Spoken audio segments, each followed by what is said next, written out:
Jubilee Lungphun hawnna kan han mang lawm ta reng maya Pathian chuan in tiang hun min han suai theng tu Pathian chu pokin omsala voinia hian he kan hu pur hle maya zindar kuale chan ve hawng turin e kan han ruam ham topa amai ro chu thotang mi pui nu le pa te le zai pol te chalai te ahun tak maya chan thea yang kan han kal khom te hi kan lom le a chung a pol lawmthu kan han sei an kan sak tu tu pa HCCM le na kuta hun kan hlam mai don ani tu chairman buena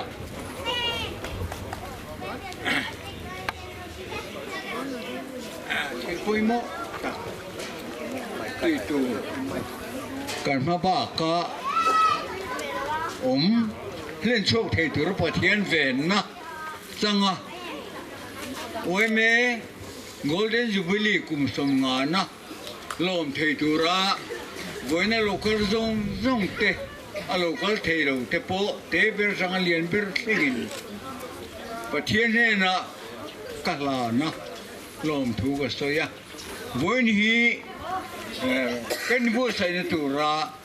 kan na kan ni polo ni se ka ti ole hey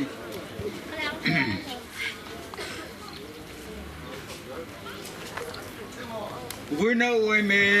Golden Jubilee cùng sawm na kan han lom hian kan hruaitu ma sa te ta thol le min lo kai hruai na le anh thọ chui dòng tu ra min chia dòng te con ngày tuổi hiền lung lên sao cái gì à nhìn xuống kolam khen po hành xuống tin cái lung hi alenge em mày này chú vàng in với này hiền chú làm ngót arilru in pelovin kan ba katana kanin bo sai na hun cha Golden Jubilee achanga tran chole zel tu la no pang chang thar lom le zel te ta na hun cha ma bak lak nuam tak kan nu che the na tu ra kanin bo sai na ni tan voin hi imanga ngu tin hai sawm ani ti chuan hey voi na hian YMA thhlirtu tran pui ngai te tran pui Christian nun da changai san zo nun moi choi moi ai om zel thena turin ai upa ti za le Mizoram mel ma lian berle chimome zule hruaitute thlir minti boile kan ram kan sakwa minti ming che tu hi kan dova Pathian hawnna zara lungwa taka kan ba kum sawm anulam thlir chunga inphal taka na kan thọ thế na tu lệ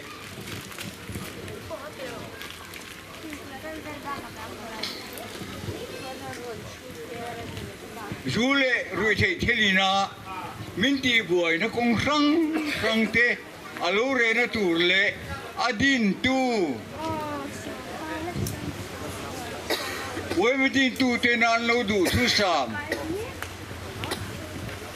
Christian nu dan cha te ngai sa na lo ri tel te na turin voin ni ruk sakhat sa ni somni paria hian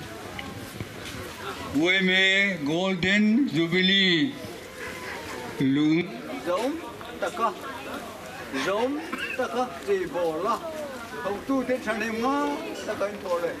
indu sak nahi Pathian in ma asom te turin takin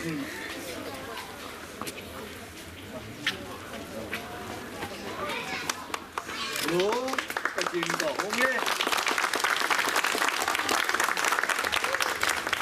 phun min hồn sắc tu hi phải chỉ xem liền là Lungleng Branch YMA President Masaber ani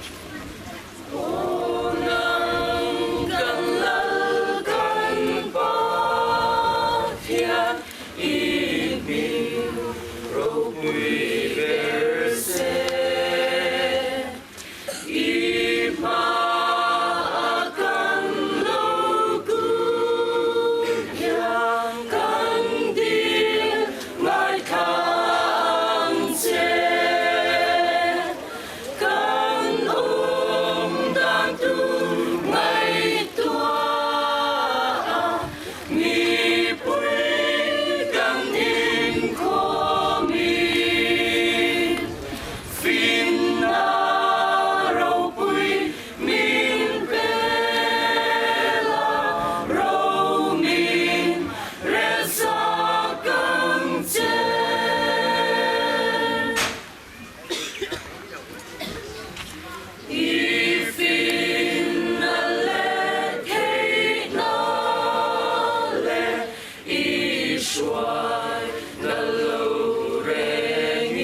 hei hi kan